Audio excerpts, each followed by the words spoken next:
Yeah, okay, everybody. How are you today? Good morning. Yeah, I'm fine too. Thank you. So, today we are talking about the degrees of comparison.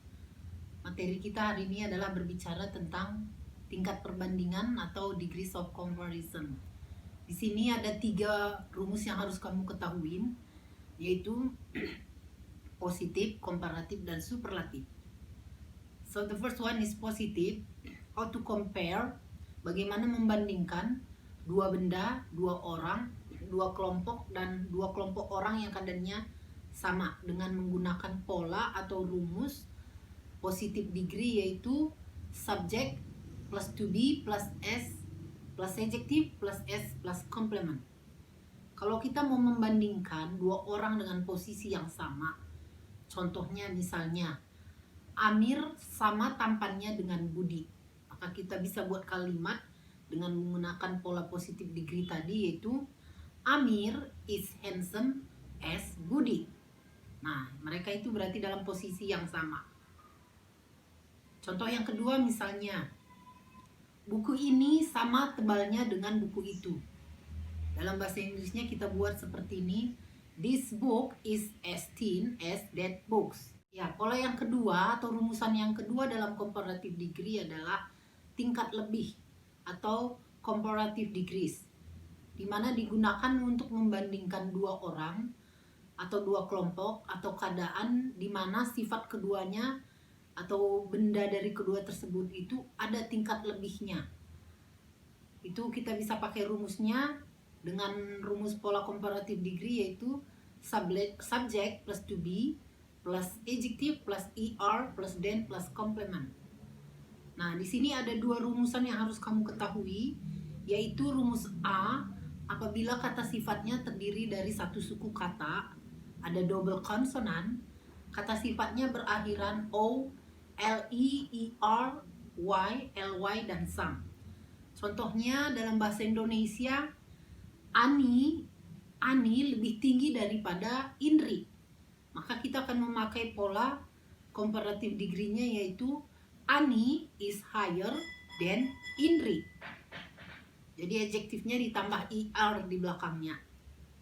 Contoh yang kedua misalnya yang berakhiran er. Misalnya seperti ini, Pak Brown lebih pintar dari Pak George. So, how can we translate in English? Yaitu Mr. Brown is cleverer than Mr. George. Ya, seperti itu ya. Rumus B untuk comparative degree adalah apabila kata sifat terdiri dari 2 suku kata atau lebih. Tidak ada double konsonan. Kata sifat tidak berakhiran u, li, er, y, ly, dan sam. Contohnya kata sifat yang terdiri dari 2 suku kata, misalnya difficult terdiri dari 3 suku kata, maka kita memakai rumus yang B. Contoh apa yang bisa kita pergunakan untuk 3 suku kata ini? Misalnya, pertanyaan itu lebih sulit daripada pertanyaan ini. So how can we translate into English? That question is more difficult than this question. Rumusan yang ketiga dalam degrees of comparison adalah superlative degree. So, why we can call it superlative? Namanya juga sudah super, berarti paling. Nah, tingkat paling ini apabila kita membandingkan keadaan dari 3 hal, orang, benda, atau kelompok, dan membandingkan lebih dari 2 orang itu. Dengan rumusan yang pertama, untuk superlatif adalah subject plus to be plus the plus adjective plus est plus complement.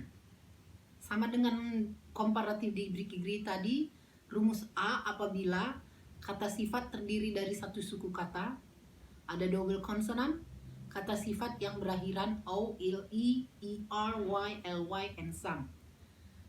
Ketika kita membandingkan 3 orang atau 2 orang, di mana dari kedua orang itu atau ketiga orang itu ada yang paling lebih atau ada yang paling pintar. Contohnya seperti ini. Andi adalah siswa yang terpintar. Dia mendapatkan nilai bahasa Inggris 9. Ketika kita membandingkan Andi dengan he is the cleverest student of them. Berarti Andi adalah siswa yang terpintar daripada semuanya. Dari 2 orang atau dari 3 orang itu, Andi is the cleverest. Rumusan yang kedua dalam superlative degree adalah subject tambah to be tambah the tambah most tambah adjective tambah complement. Kita memakai rumusan B ini apabila kata sifat terdiri dari 2 suku kata atau lebih, tidak ada double consonant, kata sifat tidak berakhiran o, le, er, y, ly, and some. Contohnya ketika kita mau membandingkan 3 buah harga sepatu atau sepatu milik student. Contohnya seperti ini. Sepatu si Indra mahal, harganya 15.000. Sepatu Agung juga mahal, harganya 20.000. Sepatu si Irfan sangat mahal, harganya 40.000. So which one is the most expensive? Tentunya sepatu Irfan. Maka kita bisa membuat kalimat superlatifnya dengan menggunakan rumus B, berhubung karena suku kata dari kata sifatnya adalah lebih dari 1, yaitu expensive. Maka kita dapat membuat kalimat seperti ini. Irfan shoes are the most expensive of them. Ya, seperti itu rumusan untuk superlative degree untuk rumus B dengan kata sifat lebih dari 2 suku kata. But don't forget, in this material, there are irregular verb of adjective. Ada kata-kata sifat yang bentuknya tidak beraturan. Berarti dalam bentuk positif, komparatif, dan superlatif, dia berubah. Contohnya untuk positif, good, well, itu untuk positif. Komparatifnya menjadi better than, bukan gooder than, tapi better than. Untuk superlatifnya berubah menjadi the best, yang meaning atau artinya adalah baik. Contoh yang kedua adalah kata sifat untuk many, much, a lot of, untuk positif. Tapi untuk komparatifnya berubah menjadi more than, dan superlatifnya berubah menjadi the most, yang meaning atau artinya adalah banyak. Okay, that is all about our topic today, talking about degrees of comparison. Okay, if you have a question, please ask me by Japri from WA group. Thank you very much and have a nice day.